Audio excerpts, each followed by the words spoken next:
My stomach really is sore. I don't know what it is. There's a stomach bug going round. No, but it's not my actual stomach. It feels like it's in front of my stomach. You know, which would be my stomach muscles. Your abs, yeah. My abs. But when I tense my abs, I don't feel anything. You probably just pulled something. It happens. I pull my fat all the time. Now you pull your fat? All the time, yeah. My stomach fat. I'm always pulling my fat. What? You pull fat? No, wait, that's not a thing. No, I'm joking. It's not a thing. It's just I have no abs. I just have fat, so I just I just pulled some of my fats again. I was wondering because I know you're smarter than I'm, and I'm thinking, what? Pulling fat? Is that a thing? Pulling fat sounds like a chef thing. Here we're just really going to pull the fat and make sure it's all stretchy. Yeah.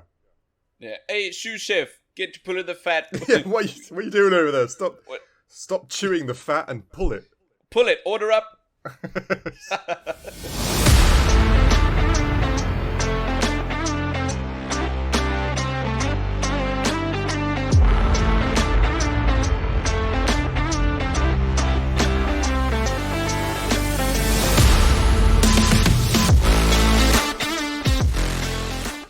Hello and welcome back to a brand new episode of everyone's favorite podcast, the Critical Arcade Podcast. I'm your co-host, Nick. And I'm Dave. Hello, Dave. Hello, Nick. How are you doing? Oh, no, you can't do that! I know, right? I changed it up just to change everything. You threw me a curveball. I could change it back, but can you handle the pressure? Clearly I can't. Sorry, I'll go back. Are you well? Yes, I'm well. Wow. Yeah, we change it up here. We're evolving. Oh yeah, we keep things fresh around this podcast. Yeah, exactly right. Exactly right. I wanted to ask you, have you seen Netflix's One Piece yet? I haven't. I still haven't. Like I said, I've watched quite a lot of the anime, but I've not seen the new Monkey D. Luffy and all his crew. How much of the anime have you seen? I don't know how much. I think it's over 1,000 episodes, right? So I'm probably directly in the middle, 500. Oh wow, me too. I haven't watched anything since we got kids because we got kids. Yes, of course, that's right. But I think I also stopped somewhere around 500 or something. There's a time skip, right? Yeah, that's right. 2 years, they all go off and train somewhere or something like that. And then I think that's where I stopped. They just got into Fishman Village. Fishman Island. Fishman Island! I knew it. I believe that's the name of the arc, yeah. It's the only reason I remember that. It's been too long. But you need to watch the live action one. It's good. I will do. It's my the elitism in the back of my brain is saying, no, you got to stick to the original material, the manga and the anime. But subs, not dubs. Yeah, exactly. I shouldn't listen to that because then how do things evolve into better things? No, I will watch it. Yeah. I just haven't got around to it yet. I'm surprised you have. Being kids too. And stuff. I thought it was just Coco Melon and I don't know, Rachel, or what the hell that woman's called. Miss Rachel. Miss Rachel, see? I thought Miss that's Rachel all you're viewing now. Is an angel. We shan't speak bad of Miss Rachel. Okay, but anyway, no, we got this cool thing called load shedding in South Africa, which it's basically government mandated power outages. But sometimes it's worse. So one day we'll have 2 hours of no power, and the other day we'll have 12 hours of no power. It's the worst. So I just watched One Piece in load shedding. Ah, fair enough. At least that's cool. At least there's the load sheddings working out for you and your pop culture of keeping up to date with. It's fun. It's a lot of fun. Please, if anyone's listening to this and they've not watched Netflix's One Piece, go do it. It's a lot of fun. Okay, enough from our sponsors. Yeah, Netflix sponsored this podcast today. Yes, I wish. Of course they did. Wink, wink. Yeah, Dave. Let's get into this week's episode. What did we review this week? Well, the almighty list. All hail the list. Decided to give us an old game Yeah. An old 1999 game, which a lot of people I'm sure will actually know, called Shenmue. Now, the list didn't give us the remastered one, which you can download on the PlayStation Store and all over the place. It literally gave us the Dreamcast version. Yes, the original. The original, the OG, the 24-year-old version of the game.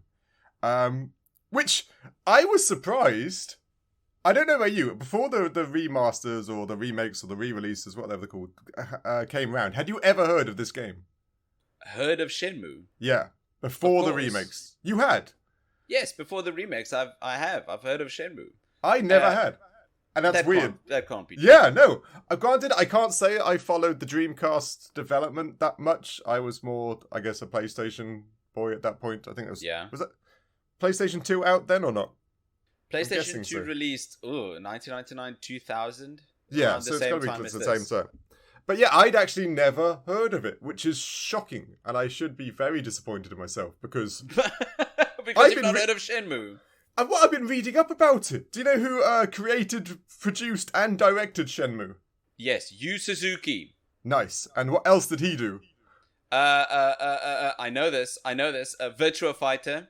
Yes, he was pretty much the key director of Virtua Fighter. Ugh, there's another one. Something about racing. Yeah, there is. Combine the first word of Virtual Fighter with the racing word.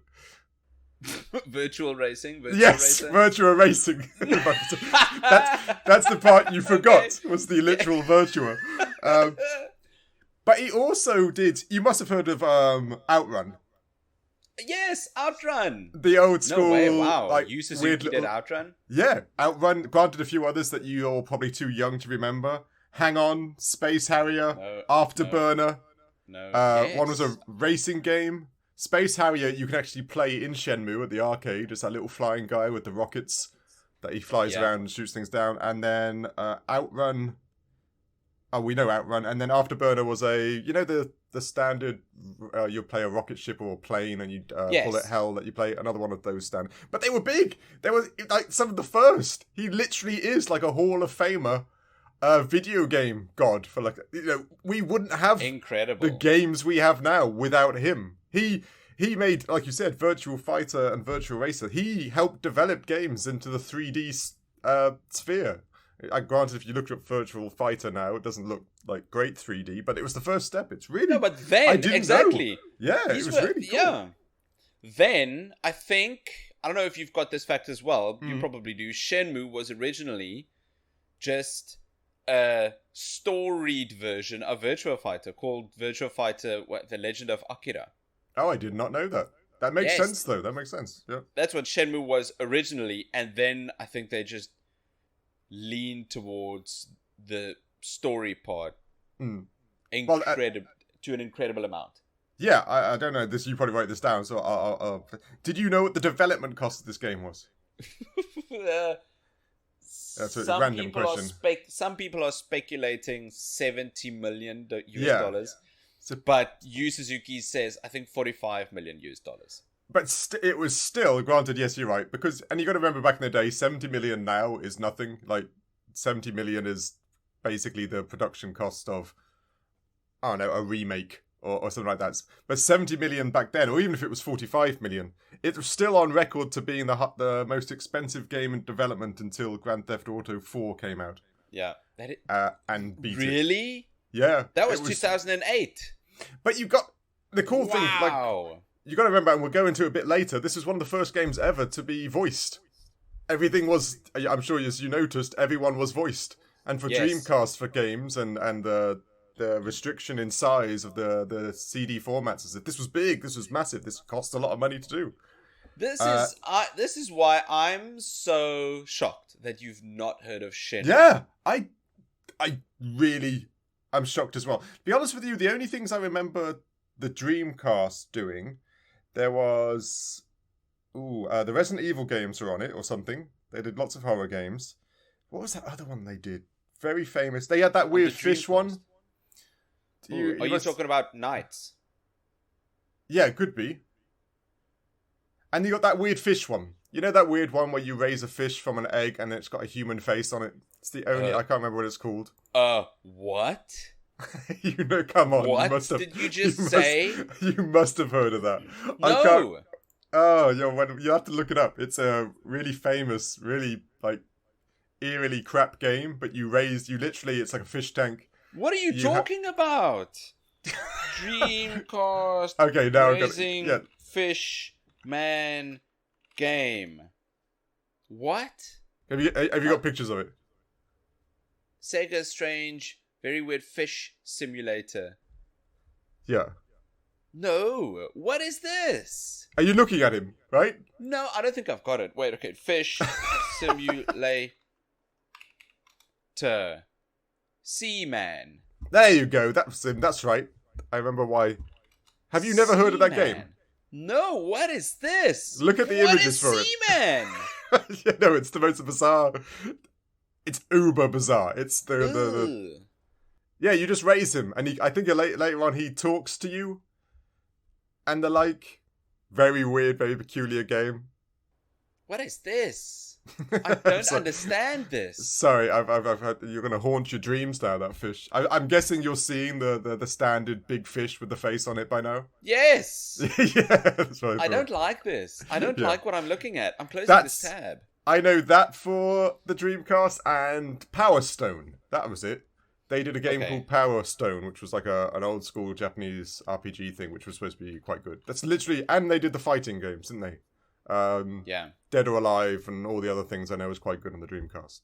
So not really all my things. So I let the Dreamcast just go by. I remember it being around. I never really kept an eye on it, which is shocking. With Shenmue, like, is an Uber game by all accounts. It really is. Yes, a granddaddy of the gaming history. Very much so.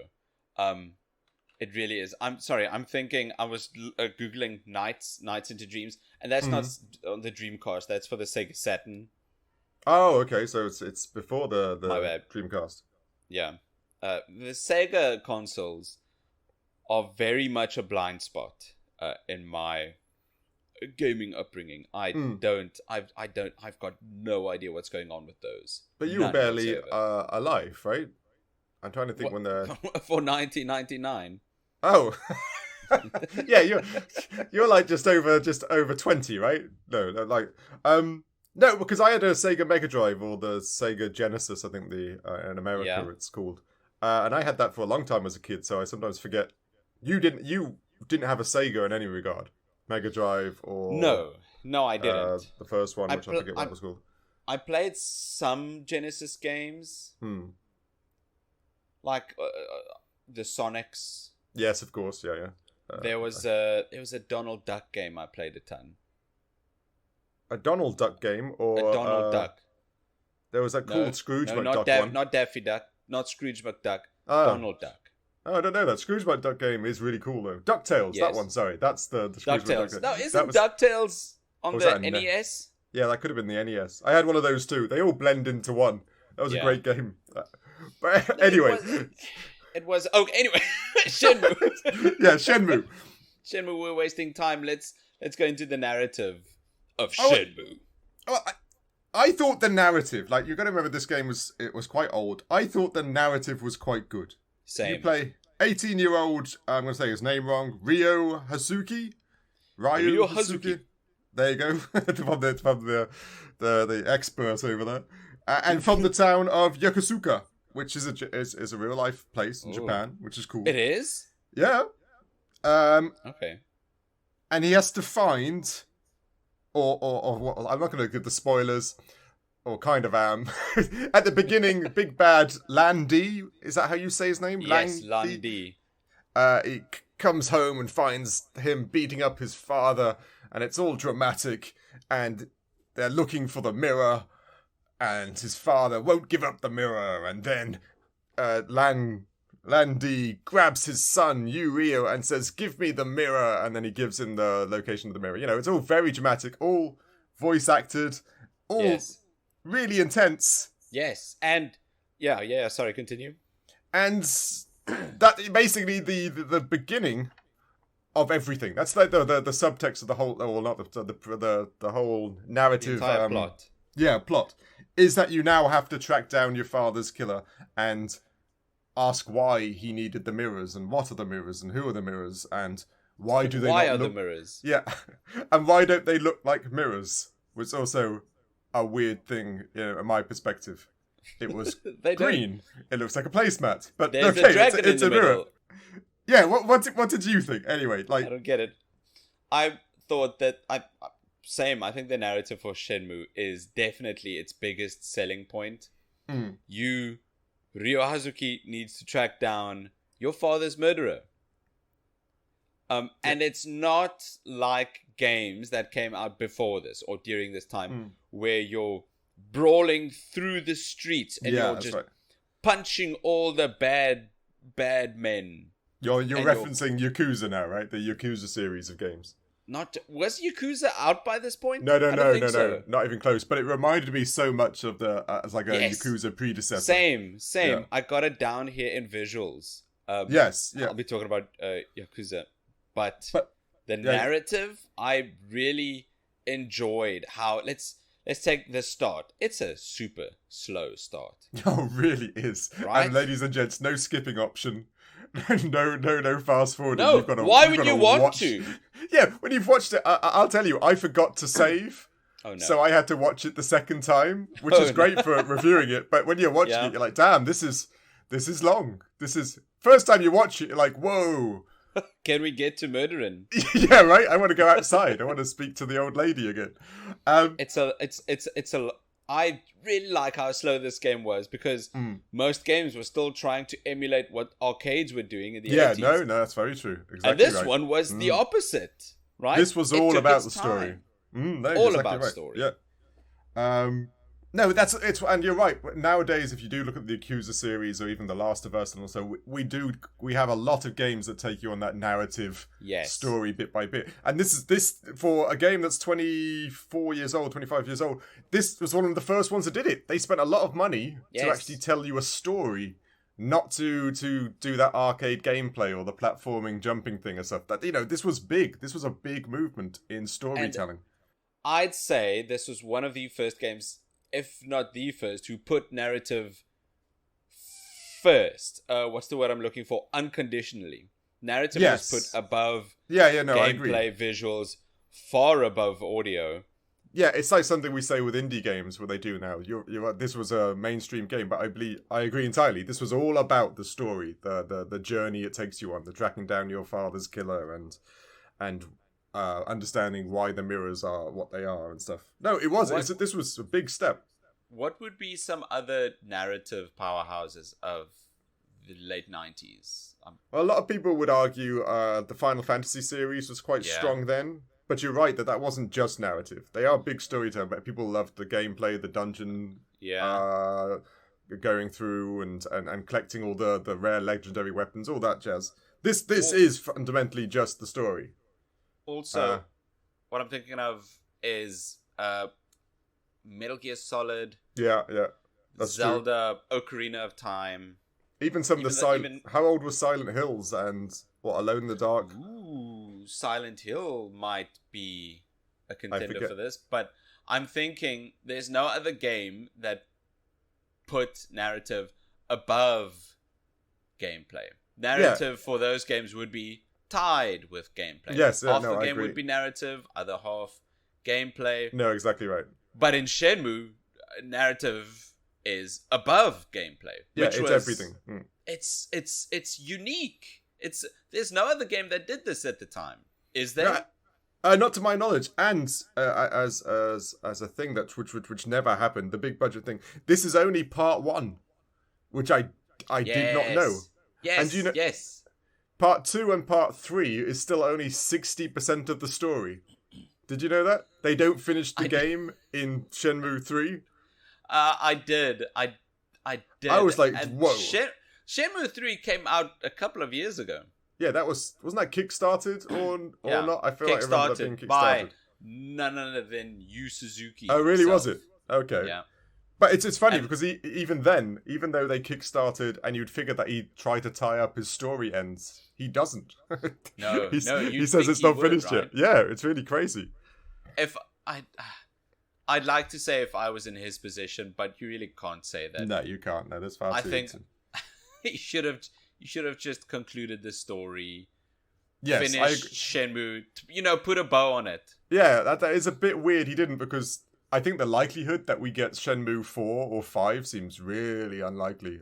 No, it's zero. Super unlikely. Yeah, which is a shame. So in theory, you'll never know. I don't know how the story develops, but you probably never know the big turnaround. Like Ryu is actually, I don't know, entering the Mortal Kombat at the end of the series because his training has been up to now. Something cool, like an uber twist at the end. You'll never know actually what happens. That always bugs me in things, that I don't get to know the end. Same, but if I'm thinking realistically about this, I don't even think Yu Suzuki knows how it's going to Yeah, you could be right.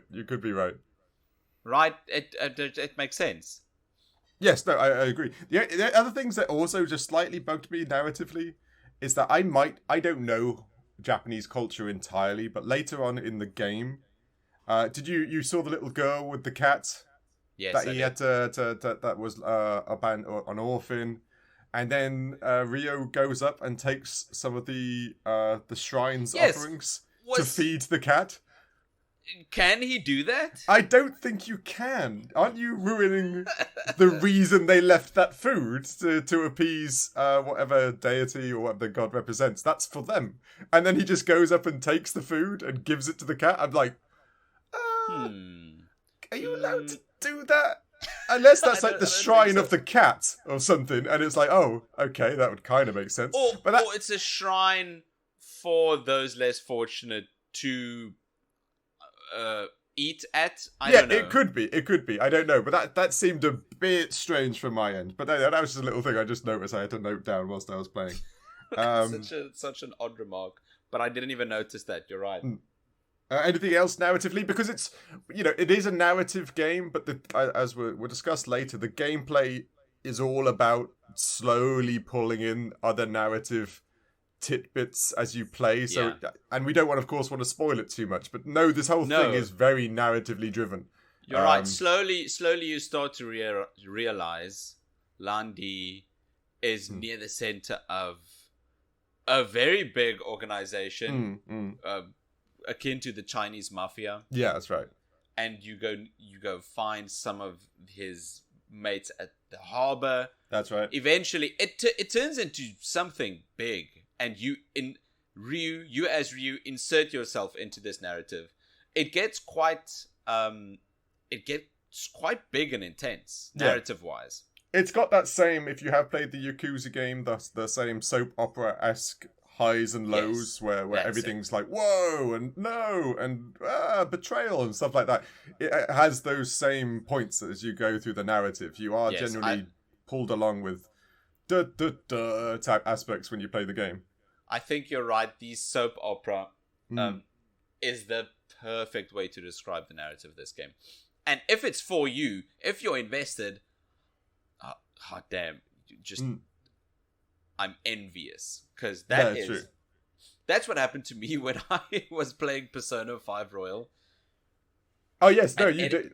That was a deep dive for you, and that was one of your first proper JRPGs, right? Definitely, and it's such a good time. And if that's happening for you in Shenmue, I don't know, exactly. You're a 12-year-old, you're playing the Dreamcast in your room. It's 9:00 at night, you're just invested. Mm-hmm. That's a good time. And it definitely happens with this game. No, I agree entirely. Anything else narratively? No, we can move on. Okay, visuals. Visuals! Now, yes for this game, yes. It was impressive, right? Impressive. I was playing this, and I was looking at the atmosphere and the buildings. Now, this is set in, 1986, kind of rural Japan. You're in Correct. And you instantly get that, Japan. By the way. You instantly get the cool dojos and the houses and the small streets and the. But even I was playing this and it's 25 years old. I'm thinking, damn, this looks more modern. This is really. I had to look at other games to see what we were doing. Other games that came out at that time, be it Power Stone and stuff. But these graphics were actually pretty intense. It's the reason this game got released on multiple CDs as well, like the Final Fantasy games at the time. Because this game's actually really good. It looks really good. This game is on 4 discs.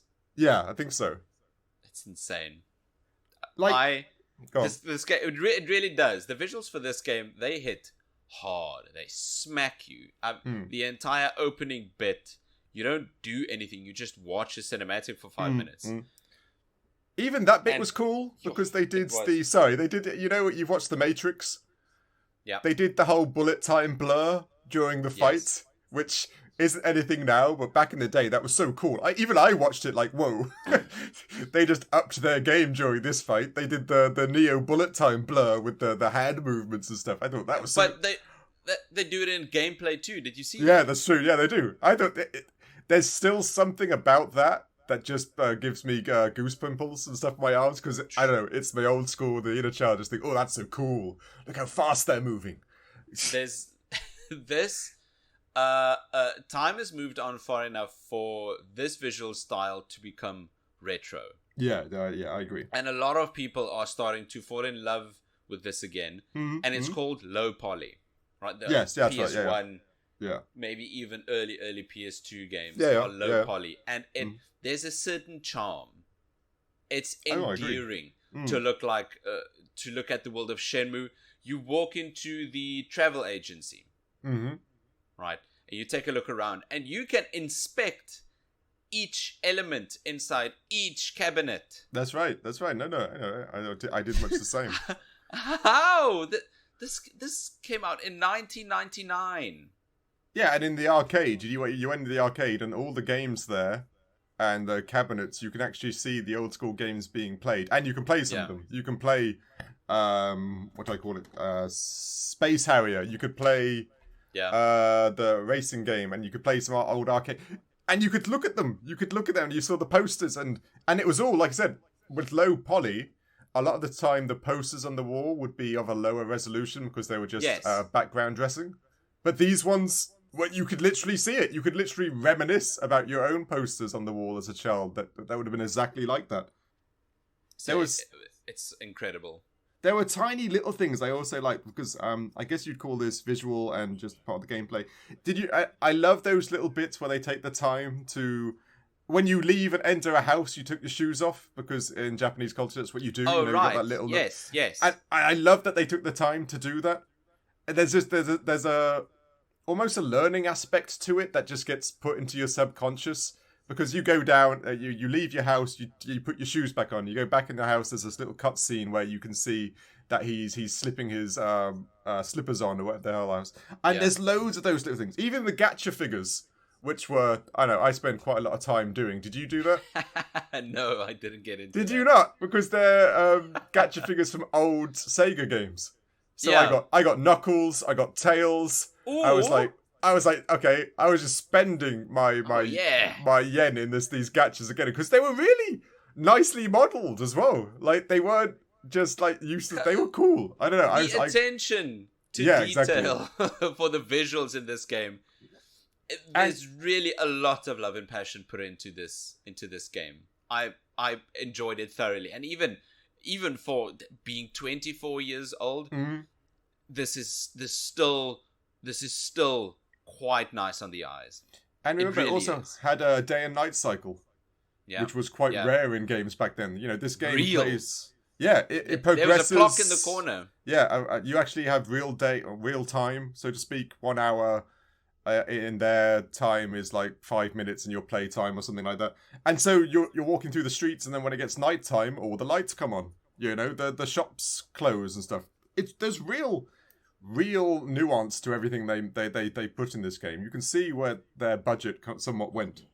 Yes, definitely. There's a certain set of rules that this game governs around, and a big set of it is time.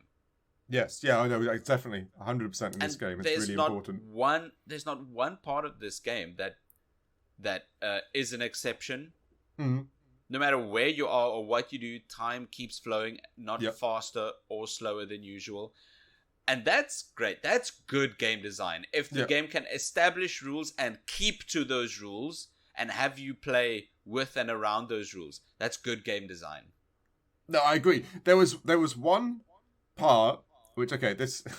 I never know if this is just my weird mind that does it. You know, the very beginning, Landy comes in. he threatens you, and he does that classic scene where he lifts you, Ryo, up by one hand, and then the angle goes down to like Lan Di's knee, and then he does the like that. He's just about to pull back the 1-inch punch, and then he looks at the father and says, "Tell me where the mirror is." And from that perspective, I swear it looks like he's just gonna hit him in the balls. Like, no, seriously, watch that bit again, and not just say like he's holding him so high up. And the genes are just sitting there, and it's more like, do you want grandkids? Okay. It's just a weird angle. Oh, wow. It's the weirdest angle. I believe you because you were forced to watch this twice. That's true. I just looked at that angle and thought, who decided that one? Of all the angles, because it's a cool scene. It's that classic retro scene, lifting up with one arm. You know, how does he do that? How strong is he? Is he supernatural? And then the angle was just really strange. But that might just be me. So I wrote this down. Maybe it's my funny mind. I was like, okay, that makes no sense, but okay. No, I get Visually, it. It's good, though. Visually, it's good. I just think this was one of the first games that put a huge emphasis on being cinematic. Yeah, it was. Yeah, I right. agree. It had for lack of a better term, it had cinematography. Yeah, it did, yeah. It was a bit of a blunder in cinematography to have you think Lan Di was going to punch Ryu in the balls. It was a nut punch, I swewer. But it really was cinematography nonetheless. It was, that's true. That's very true. Instead of just a video game angle. Yeah, it's true. It's very cinematic. And to have a cinematic game that puts a huge emphasis on narrative as well, that is a good mixture. It's a good mixture. No, I agree. I do agree. And especially, I can't get over how old the game is and they're still doing it. It is reminds me very much of the Yakuza, and if everybody's ever played those games, they're very narratively, the whole thing is the story in that, and they're insane. This one does it the same way. It gets you in, you get thrust into the story, and you just want to keep developing it. And this one does it.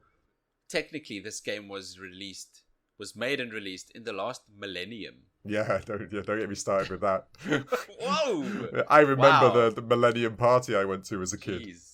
Really? Yeah, I really can.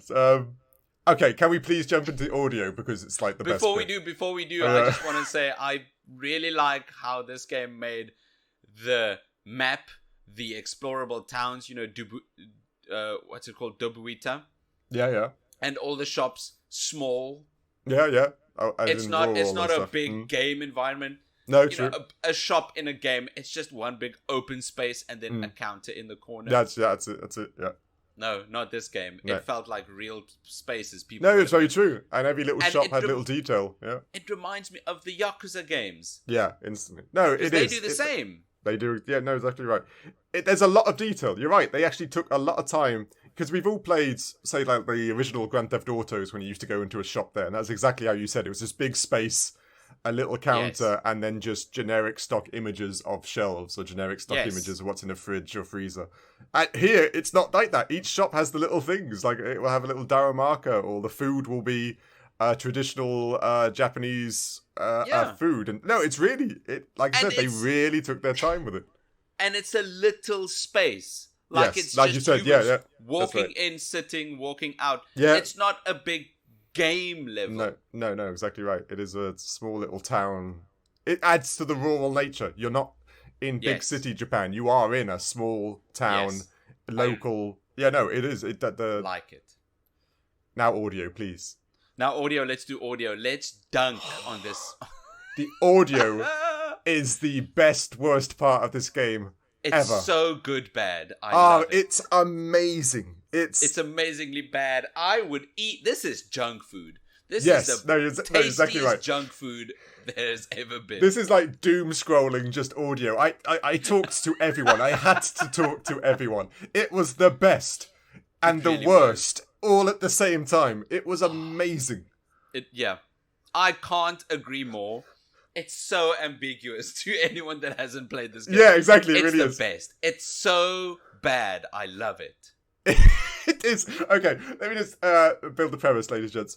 3 days later, after Ryu's dad is dead, been killed by a murderer, and a mysterious black car and mysterious black men in suits and men in black suits. Ooh.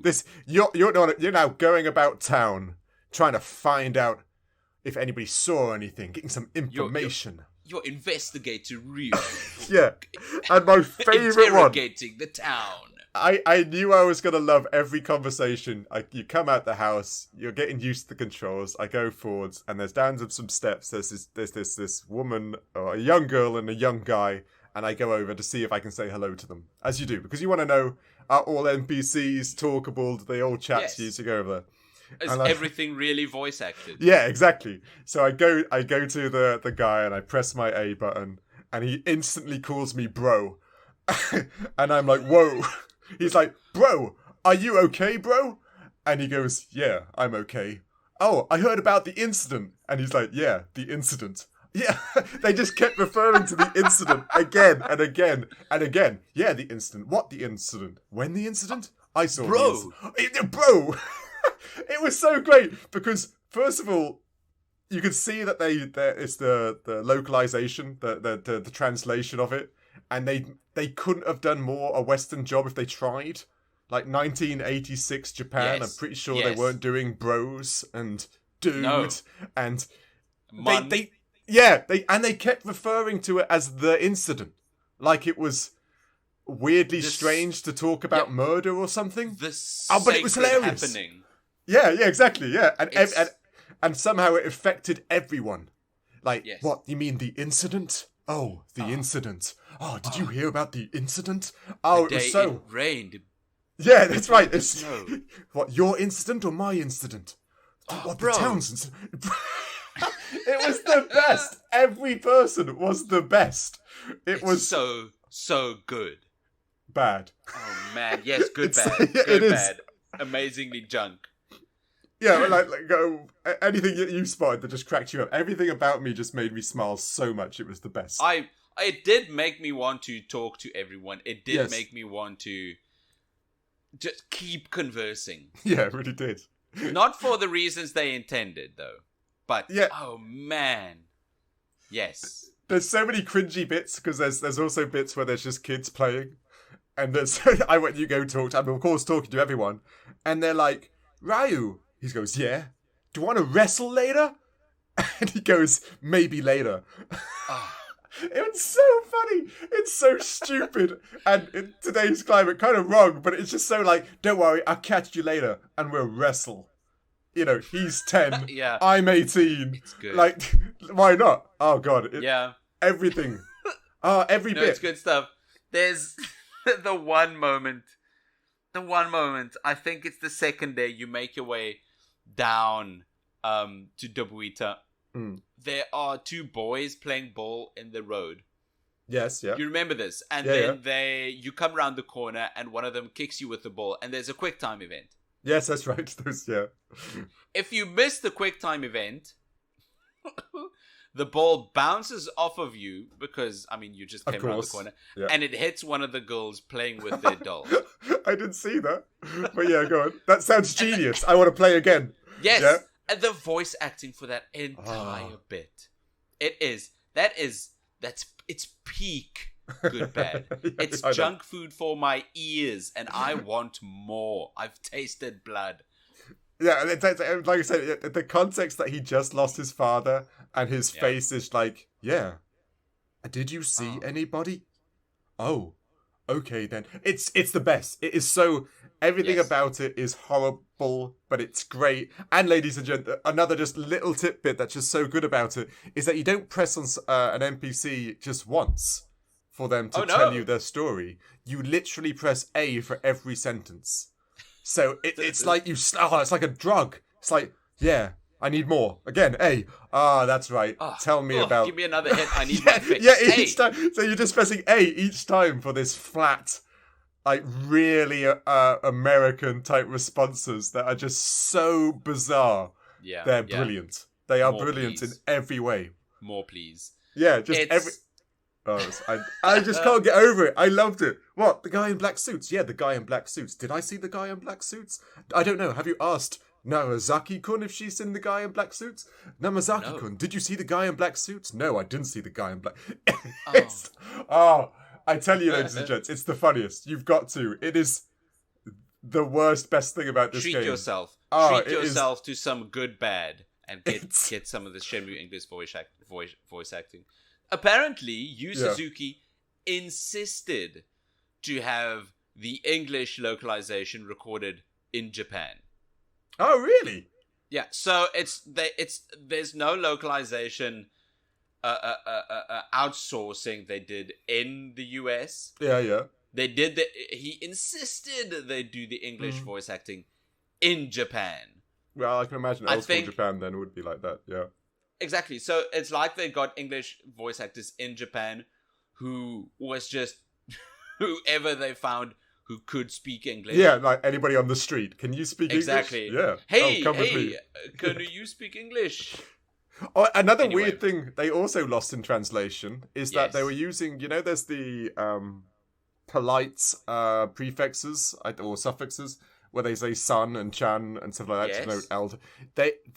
He did it to them, Ryo did it to them, but the kids never did it to you.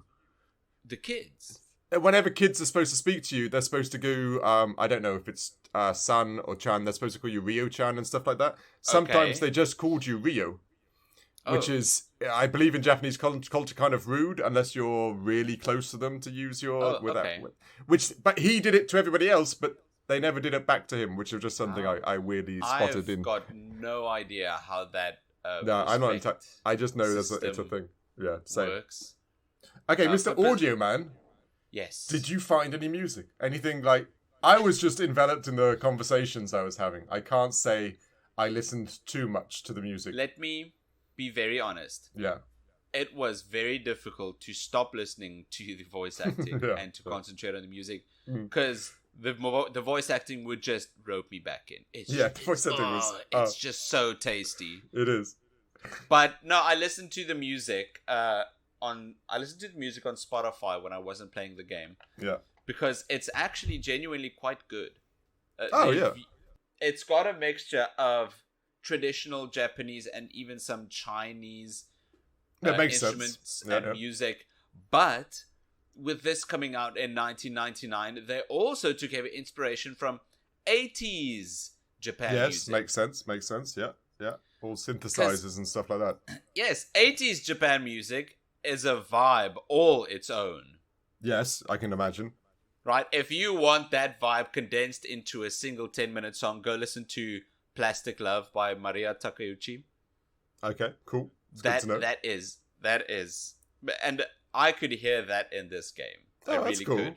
Like I said, I miss things like that. That's like I said, it's good sound development and engineering, right? Very much. Because the Chinese thing makes sense because the bad guys in here are Chinese and you are in Japan, exactly. So mixing the two different cultural music to the game, that's kind of cool. I didn't notice that at all. What I didn't like was the music being so incredibly loud. It was, right? Why is it so obnoxiously loud? It was super loud. Couldn't hear the voice acting. Sweet voice acting. Because the music was so loud. Why? Especially during like the cutscenes and bits, right? When Yes. Yeah, the music's so loud. I can't hear what the people are saying. I'm guessing that could that be a quality issue in regards to the formats you had to put it in back in the day? Well, I say that SNES music was amazing. I don't know. I've got no idea. Maybe it's just because this was one of the first. Yeah, maybe video games that had voice acting. Yeah. Maybe they just didn't figure it out yet. I don't know. Mm-hmm. No, it could be something like that. Like you said, when you're doing a first or trying out something new, you're bound to get some things wrong or some weird a bit of stumbling problems. Yeah, exactly. But that's the music. Like I said, I literally all I have is the conversations. They were just too much for me. They were the best things. Yeah? In the soundtrack too, it's very clear, right, that the composer focused on slow moving phrases and parts in the soundtrack. Mm-hmm. Right, which leads me to believe that they got the core of Shenmue. The core of Shenmue isn't the combat or the fast parts. I agree entirely. Yeah, no, it's the slow parts. It is. The music complements that beautifully. Yeah, this has a lot of slow parts. This is, like you said, this gameplay-wise, it's the story and, I guess, the detective nature of it. The fighting is all in there, but like I said, this is a slow pace. This is a visual novel, for lack of a better term. You're trying... It makes sense that the pacing of the music would go with the pacing of the narrative. I think it might have been better as a visual novel. Yeah, same. Because I hated the gameplay for this game. Yeah, sadly, I didn't have great things to say about it. The voice acting is good, bad. Yeah. Gameplay in this game is just straight bad. Well, it's split up into 3 different things, right? It's exploration, kind of detective work, I suppose you'd call it.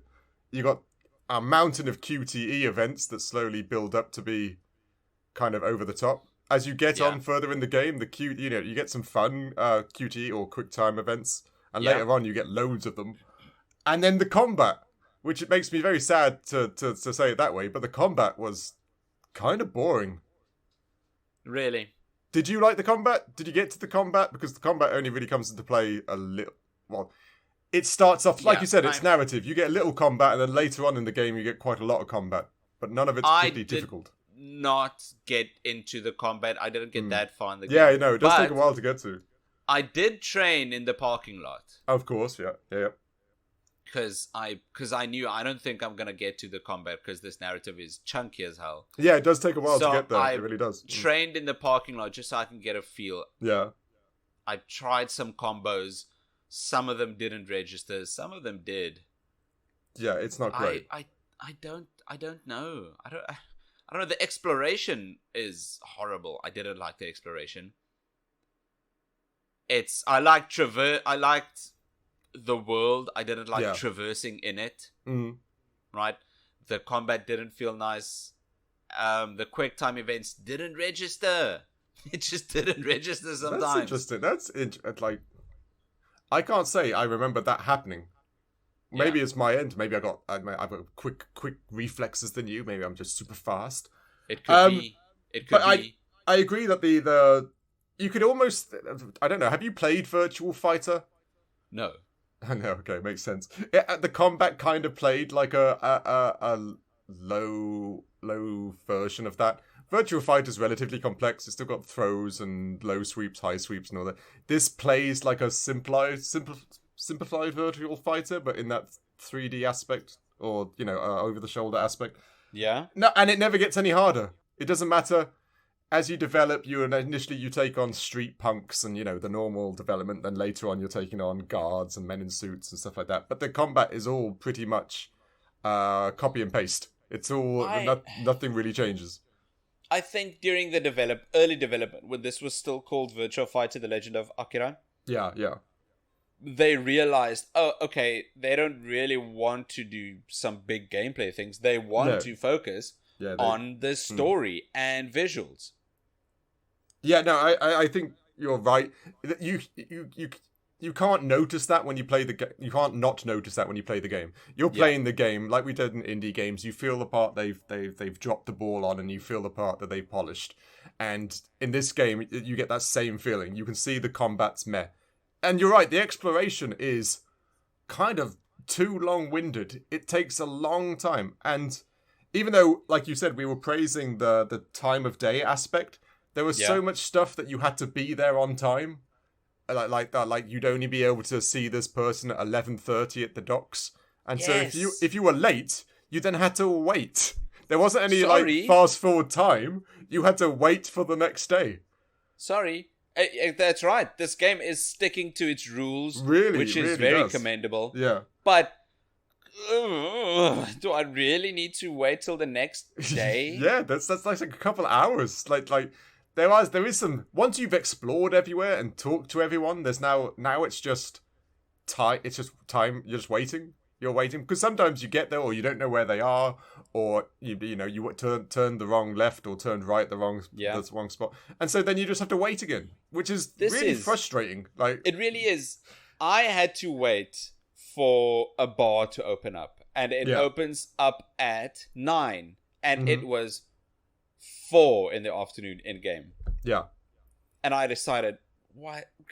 I'm going to stand in front of this bar, and I'm going to open up Netflix's One Piece in another tab. Yeah, I can see that. Yeah, I can see that. That's how I watched One Piece. Okay. While waiting for Shenmue. Yeah, it is. Like you said, I respect the realism of it. Yes, but we're playing video games. we love realism to a certain level. Just waiting for things to open is not really the realism we've been wanting in games. So yeah, and I don't know. There's this one thing. Did you meet the old lady who couldn't find her house? Yes, I did. Did you leave her in the park for like ever? Because 100%. So okay, she's still there. Okay, ladies and gents, I'm guessing this was something to do with the westernization of it. I don't know what you call it. Because the old lady is trying to look for her house or someone's house. And she's, I don't know the name, say she's looking for Uzumaki. And she's at a house and it says Koichi. And then it zooms in on the kanji characters for Zoroichi. And then it says, would you mind looking for my house? And then I'll go, you go wait in the park and we'll find the house for you. And at no point does it ever translate any of the kanji to English. So somehow you've got to know what surname she's looking for. Yeah. Without, being Japanese or learning the language. So you can't even go to other houses and it has that little text underneath that says the name. It's literally, there's nothing there. And there were quite a few houses. So I was like, sorry. Oh dear, but enjoy the park. Father's killer to track down, and it's a sad thing is that when you go to the park, you can see her sitting there. She just sat there on the bench, hunched over, and this is day 6, and I'm like, damn, I should really try and look for that house. Wow, how's that bench working out for you? It was weird they didn't translate that slightly because we were never going to find it unless we went to every single house. This was still the early days of bigger video games. Yeah. Right? No, it really was. The localization didn't work as well as it should. Yeah. But there's just a lot that slipped through the cracks. Yeah. I just felt bad for her because she was like hunchbacked. It was cold. It's Japan. She's an old lady. Yeah. But that made me laugh because shame. She's never finding a home. Poor lady. And anything else gameplay-wise? You can play the arcade games. There was a little bit of gacha in there. Yeah. I mean, there's just a lot you can do in this game. There's a lot you can do in this world. We'll touch on that in value for money as well. But the gameplay, those main pillars, the exploration, the combat. What is the third one? Was it quick time events or talking? Oh yeah, quick time events. Yeah, there's loads of them later on. They really are. It's worse than didn't enjoy doing any of them. It's funny because what's his name? Yu Suzuki. He was actually one of the pioneers of the QuickTime event as well. He was one of the first people who actually put that into arcade games and and then it later on went into. I think a lot of Resident Evil games had QTEs. Yes, they had a ton. Right? Yeah, but that's what's leading me to believe that it's not a gameplay issue because I'm fine with QuickTime events. Yeah, same. Resident Evil had them. God of War had them. Yeah. It just didn't register when I pushed the button. So that's what's making me to believe. That's what's leading me to believe that this is a performance issue and not a gameplay issue. No, you could be right. No, that sounds right. I've got the QuickTime events down under performance because sometimes my inputs just didn't register. It just didn't trigger the game to realize, oh, okay, he's pressing the right button. Ryo shouldn't be punched. And Ryo just got punched. That is super frustrating during a QTE as well, right? Because and I pressed it. I shouldn't be being smacked in the face. I should be doing the super cool dodge right now. I should be the one doing the smacking. Yeah, exactly. No, I can understand that. That sounds really. So that is a performance issue. It's one that I got. Because this game ran fine. This is a 1999 game on the Dreamcast. It looks great. It runs all right for a game that looks as great as this. There's a lot of loading screens, which wasn't super nice. I wrote that down as well, and I always never know in context. Like I have to compare it to other games of the time, and I still think this had a lot of loading screens.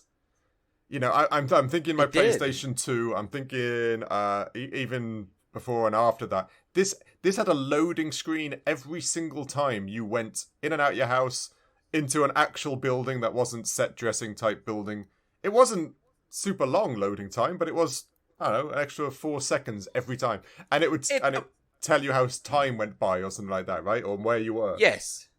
It'd tell you the area you just traversed to, That's right. the time, the date, some kanji. But yeah, it was weird that it was so much that every time you went anywhere, there was this little bit of... And I remember, like, I know it's not the same, but Metal Gear Solid games, as you were saying earlier, like Sons of Liberty and Snake Eater and stuff, they didn't have them.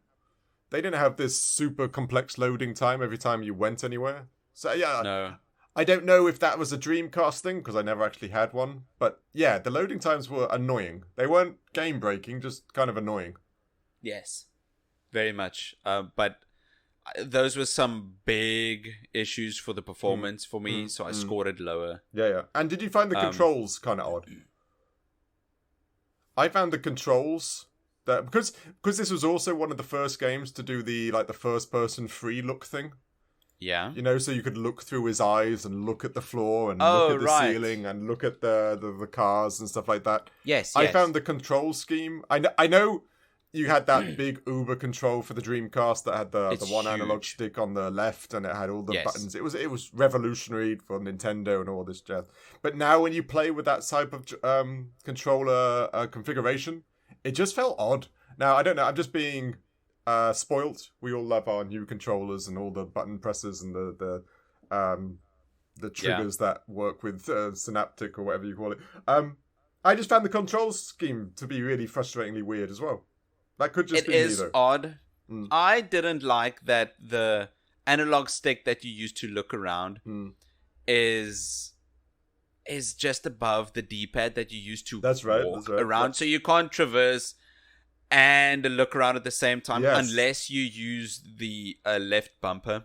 Yeah, so I had that same problem. That felt really weird. So you'd run with the left bumper. That's right. And then look around with the analog, but you can't turn. No. So it's not intuitive, but that's not the game's fault. That's the controller's design. And his movements were all 90 degrees, weren't they? It was always forwards, then turn 90 degrees, and then, to turn left. There was an aspect right, yes, because you're using the D-pad. Yeah, exactly, because you were using the D-pad to move around. Yeah. Which is granted, we're saying things now, that's a problem, but I can't remember how well the analog stick for moving around was developed back then. Of course, the PlayStation 2 had it, down by then. We were definitely using the analog sticks to move around and aim. Yeah, they would do. Even the PlayStation 1 had dual analog sticks. That's true. Yeah, so in theory, that really in its lifetime. That's a really strange, misconfiguration. It did feel weird. I agree. That whole weird aspect that using the D-pad to move and then look around using the analog stick. It just felt maybe PlayStation, maybe Sony was the outlier then because the Nintendo 64 also just had one analog stick. That's true, but that worked so well. Yeah, but that one was in the middle. You could use it with either hand. No, that's very true. That's true. Yeah, the placement of the Dreamcast one was weird, wasn't it? Top left, just above the D-pad. It is an odd design. Yeah. Which didn't lend great to Shenmue. No, it really didn't. Unfortunately. Any other performance issues? No, that's performance for me. We can move on to another nice, big, chunky, good point, I think, which is value for money. What do you think? Hit me with it. See, the biggest thing that gets me with this game is that there's no end, and that bugs me. Okay, the narrative. Okay, gotcha. Like we said with Honkai Star Rail, the game was good, but there's probably no ending in sight, and that kind of... I feel like gamers, or at least myself, we want to complete games. We want to have that feeling of the credits roll and not just that. I want to be able to sign off on a game and then start the next one. Correct. This one, I think there's a difference. Honkai Star Rail doesn't end; it's endless. Yeah. Where this one, technically, the game you bought does end. Yeah. It's just the narrative that does that. Yeah, it's a to be continued, isn't it? Exactly. So you can end the game, you can sign off, and then you can play something else, or you can traverse the world again. But it's not like the game is keeping you Well, the narrative is, but the rest of the game isn't keeping you on a line. No, I agree entirely. Unlike Honkai Star Rail. But I just can't get past that fact. It's like buying something that's incomplete, or I remember was it Street Fighter and Tekken crossover game. They sold you the game, and I know what you're gonna say. Unlock all the characters which were already on the disc. You needed to pay a download something. You need to buy them, but they're already on the. Yeah, you were literally buying half a game, and there's something about when I do the value for money for this. I just think to myself, I would have given it greater marks if I knew that you find the killer and it comes to an end and it's all cool and it finishes up and you get to finish it. But knowing that these games don't have that end, that doesn't happen. It's kind of hard to say it's much there. I love, like I said, I like the story. The story's actually kind of fun to track down your killer and ask the people. I enjoyed the narrative as well. Yeah, it was. But the idea that doesn't finish, it just makes you go, well, should I pick it up then? Why should I play this game if I'm never going to know what happened? Yes. People like you, people like Dave, they put such a big emphasis on narrative. Oh, 100%. I love it. It's the most important part, above gameplay, above audio and visuals. Yeah. It's the narrative that makes sense. And if the narrative isn't complete, why bother? Yeah. Why pick up that book? I'm much like books. Even with books, if I know it's a trilogy, I'll wait until all 3 books are out. And then I'll buy the first one. Because at least then I know it's 3 books. At least I know there's an end. So I know where to go. So, yeah, that just... The idea that this hasn't got an end and doesn't wrap itself up nicely... makes me just... I can't... And it's a good game. It's a good Dreamcast game. It is a good Dreamcast game. And it does the storytelling. I am a huge fan of the Yakuza games that does that insane soap opera over-the-top storytelling. And this hasn't. That has... But the Yakuza games... Each version did have an ending. It does slowly develop into the next one. And that's important to me. It's so important. And that's really why I don't like the current Marvel movie climate. Ah, yes. Yeah. Right. Have you even watched the new Avatar movie? I have. It's not the Avatar. Anymore, is it? And have you? Yeah, only because I loved the first Avatar so much when it came out. The whole new 3D and the whole world. I loved that part of it. Second Avatar, for me, I was like, it's alright. It doesn't end. No, it's true. It doesn't end. At the end of the game, after the big climax, the protagonist and the antagonist, they walk away. Even minor antagonists, he might have an arm missing, but they all just walk away. The story didn't conclude. They established... Sorry, I'm going on a rant for Avatar. It's not what this episode's about.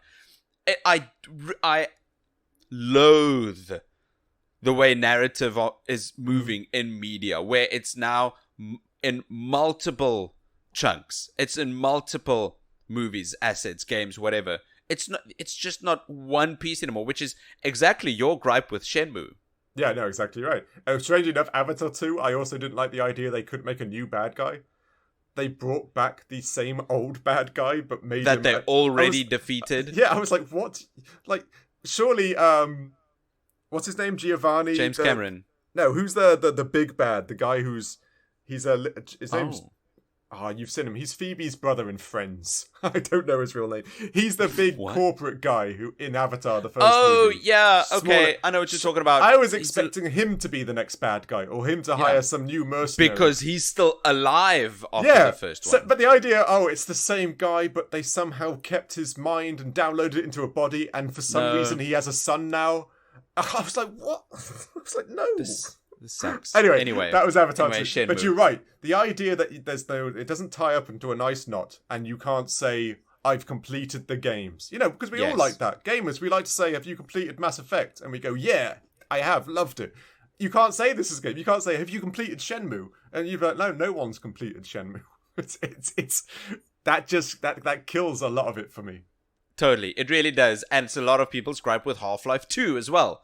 Oh, yeah. When is Half-Life 3 coming? You're not wrong. Don't get me started there. We don't have to get into that. Yeah, don't get me started there, yeah. Anything else value for money? Yes, besides the narrative, there is a lot of things you can do in the world, this world they've built in Shenmue. For a lot of people that do, I don't want to say enjoy the gameplay, but can tolerate the gameplay, and they like being in this world. Mm. Because it's a nice world they've built here. No, if you just like being in here, this game does allow you to simply exist. You can run around the streets of Dobuita, talk to everyone, play the arcade games, train in the parking lot. You can just do all those things, and it won't. I think that is, for anyone that likes it, that is value. That's valuable. Yeah. But apart from that, no, you're right. If you can get that escapism aspect, like we all do from video games, one of the best things about video games is the escapism. Then this game's not bad. I would recommend Yakuza games above this game, just because same. There's more, and there's a lot of it. But this is 25 years old, so it's going to have its limitations. But if you do like that side, it does have it there. It does. But definitely, just don't expect to finish the story. No, which just kills it for me. But anything else? Shenmue, this is a special game. It is a special game, and I know this lives in a lot of people's hearts as a good game. Yes, yeah, it's one of those games that you've got to respect it being good because it paved the way to so many other good games. True, there are some fond memories. Yeah, of course. We all love our old school consoles and the games we played on them. And this is definitely, for a lot of people out there, it's definitely one of those games. It's the game you had to have on the Dreamcast. It's the game you talked about at school when you were playing it. Yeah. Yes, that's it. There's a ton of playground conversations around Shenmue. Exactly right. Know it. This game was talked a ton. Yes, I agree. You'd go at school and it'd be break time, and you'd go to little Billy, and you'd tell him, "Oh, Billy, I played Shenmue. Oh, I beat up so many people in the bar. Oh, did you talk to the three blades? What? So good." I agree. That's in that. There's definitely got lots of people's. We've all got our old collections that we remember in our heads that we want to put on a shelf one day because it reminds us of those moments. This is definitely one of them, and it's a pioneer. This was a pioneer game, even if it's a bit rusty and not fully complete. This is a pioneer. This is the reason we have Yakuza now. It's the reason we have quick time events in the Resident Evil games that aren't bad. They're not great, but they're not bad. This is one of the reasons we've got narrative heavy games. I agree. No, exactly right. So you've got to respect what this game. Yes, Yu Suzuki, if you're listening to this, thank you. Yeah, exactly. Please make Shenmue 4. Hey, he's definitely a Hall of Famer though. That guy's a legend. Like, damn, for sure. But yeah, that's our review for Shenmue, the 1999 game for the Dreamcast. I've not played it before this week, and I'm glad I did. No, same. What do we score it then? We scored Shenmue accordingly. We've got some high scores and some low scores. Definitely a unique game with a unique score. Those scores went to check at their home, only to find that the score's dad has been murdered by the score mafia in China. Lan D, which is just the letter D, the score D. Yeah. Yeah, got it. That was good. No, I liked it. Thank you. But over time, these scores interrogated, detectived, got a job at the harbor, and turned into the letter grade rating of C, which is just in the middle. That's not bad. It's the same score we gave Gears of War, the first one. Killer 7, Lego Lord of the Rings, Super Mario Sunshine. It is good. It is good. It's good. It's good that it's just the good parts of this game are so incredibly good for 1999. Yeah, exactly. It's just so unfortunate that the bad parts are dragging it down. And you have to give it a slight boost because of the good bad audio. It's so good. It's so bad. It's probably a D if we didn't enjoy the audio so much. I think you're right. Bad. I think you're right. Because it's hilarious. It's the best audio ever on a game I've played. If it wasn't so just incredibly repugnant, I liked it that much. Yeah, exactly. The score would have changed. Anyone, just open YouTube and type in Shenmue English voice lines. They're the best. They're the best. They are. I'm tempted to play it again just to listen to them. But anyway, yeah.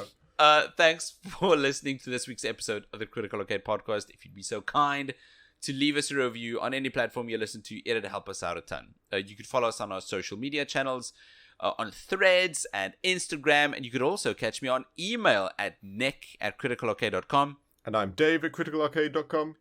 Besides, for your email, Dave, where else can we follow you? Well, I am out and about. But after being so enthralled with the audio in this game, if you do try to converse with me, I will just give you one sentence structures and give you this really creepy stare that they just stare directly into your soul, and I'm only going to say creepy sentence and stand really close to you and it will never end. It's a weird one this week, but that's what will happen. That is odd. I like it. Yeah, like I say, if you like that to happen, by all means, come find me. Okay, I don't like it that much. No, that's true. Play the game. It's so much better. Play the game. They do it so much better than I do. Yeah. Play the game or support us on Patreon for exclusive content. Where you could catch us making the post show where we talk about all things gaming, the industry, whatever. We just hang out. Or you could catch Critical Cinema, a show exactly like this, but we review movies instead of games. It's a good time. And Dave, how about you tell us, what have we got lined up for next week? Oh, next week we actually have a doozy lined up. Yeah. You know, I'm sure everybody is hearing about it and social media's talking about it.